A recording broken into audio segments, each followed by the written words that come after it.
Every level on the internet explained. Let me guess, we're going to go from level 0, which is, let's say, TikTok, YouTube Shorts, and level 5, level 10 is probably going to be the dark web. Guys, guarantee that's how it's going to go. We're going to reach the dark web by the end of this video. That is like a giant iceberg floating in the ocean. What we see on top, the part above the water, is called the surface web, sometimes also known as the visible web, indexed web, or light net. To help you visualize it, imagine walking into a huge library where every book is easy to find. Oh, and did you just say? Imagine walking into a huge library where library. Dude, it's a library with an R. Trust me, as a dude who used to say library, if you change it to library, it makes you sound 10 times smarter. But who am I to say? This guy's a high-value male with 35,000 subscribers. Give this guy a subscriber right now. Everyone subscribe to this guy's channel.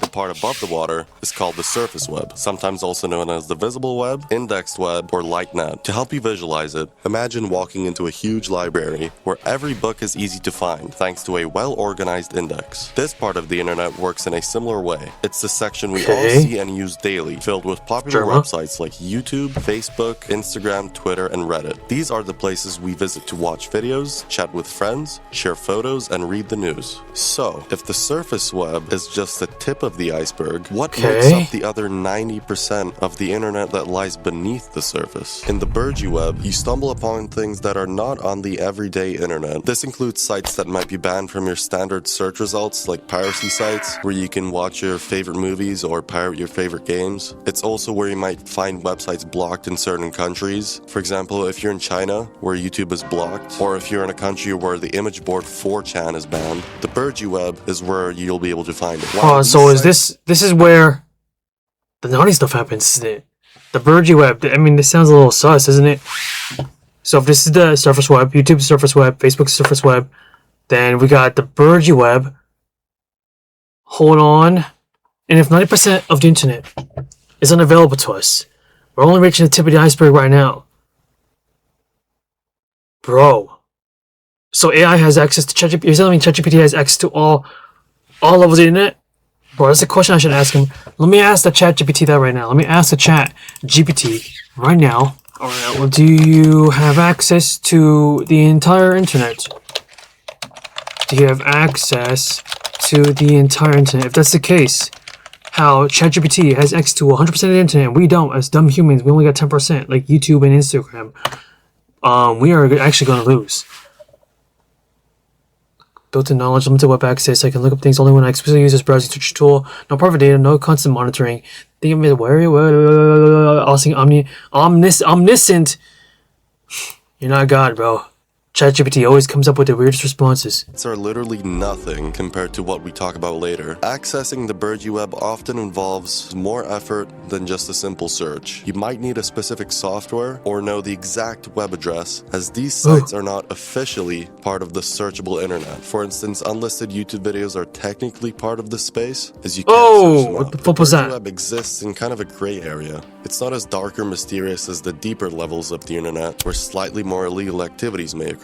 Now, the dark web is a mysterious and hidden part of the internet that most of us have heard of, but few truly understand. Brother, I'm getting the chills. Bro, I'm getting the chills. We all use. To access the dark web, you need specific software because the information and websites there are hidden and protected through encryption. This makes it a place where anonymity is a key feature, and it's why some people use it for privacy and others for slightly less noble activities. One of the main gateways to the dark web is through something called the Tor browser, provided by the Onion router or the Tor network. Imagine sending a letter through a maze of tunnels. Only the entrance and the exit points are known, but not the path in between. That's how Tor works to keep your internet journey almost impossible to trace, protecting your privacy with layers of encryption. You know, there is a level of me that wants to do this.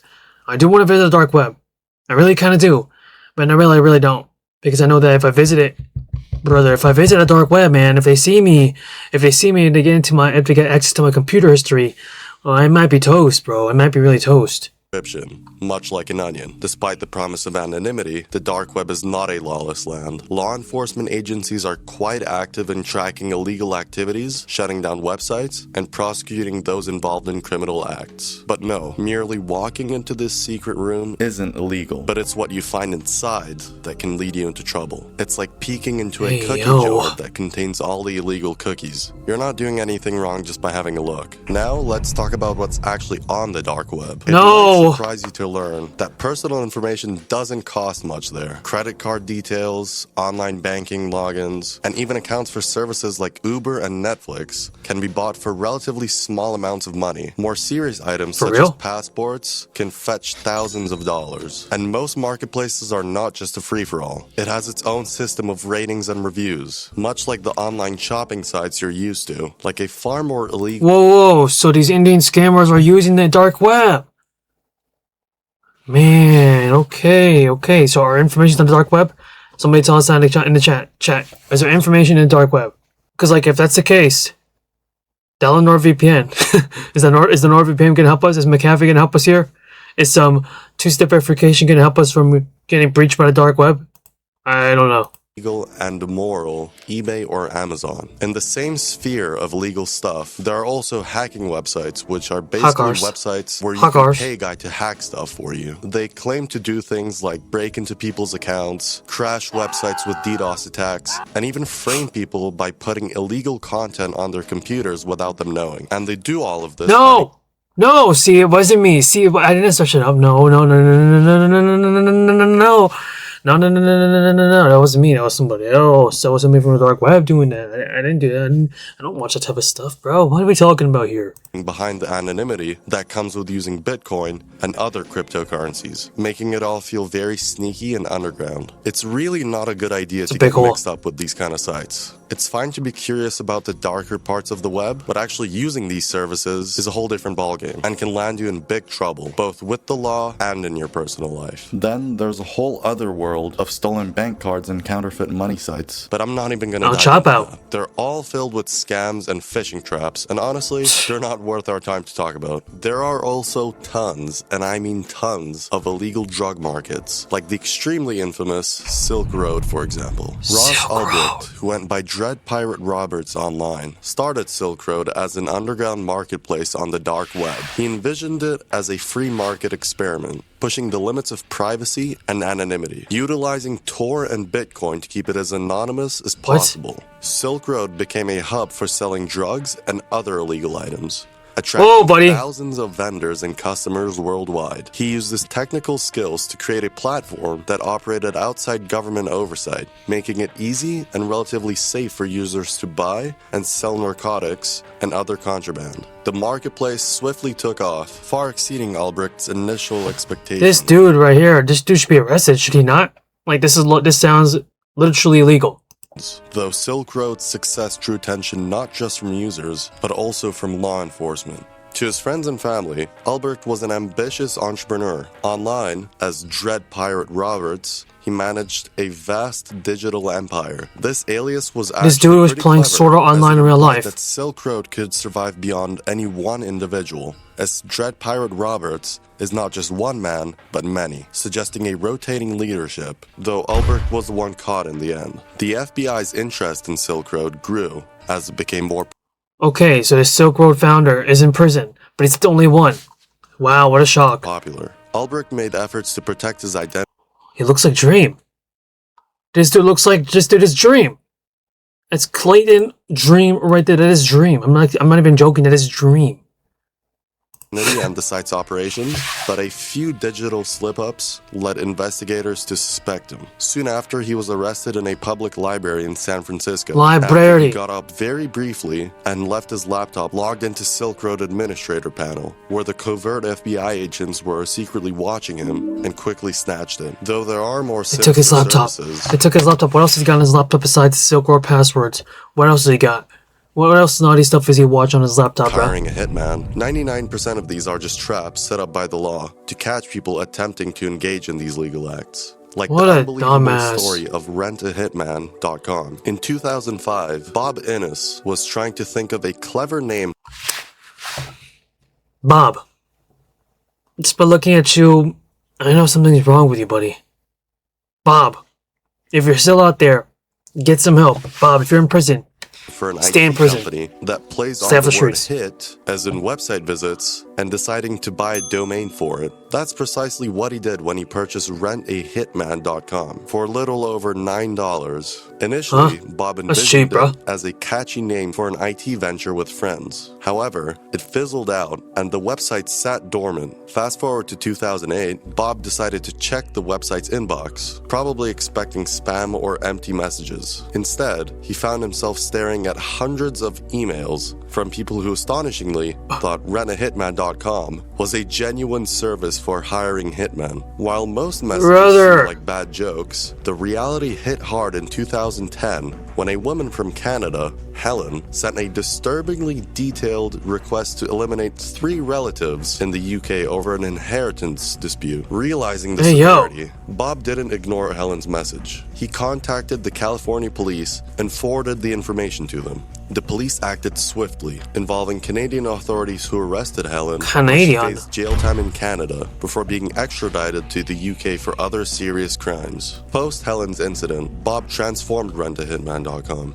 The website now gleamed with satire, filled with humorous testimonials, fake information, and even a fictitious regulatory act. Despite these clear indicators of parody, the site continued to attract serious and sometimes dangerous $100 if you do my piano teacher. Hey, yo, special agent, my girlfriend, please. Hey, Siri, type this out for me. Hello, Hitman. Bro, if you're emailing people on the internet, asking them to do a hit job for you, number 1, you ain't got no guts to do it yourself.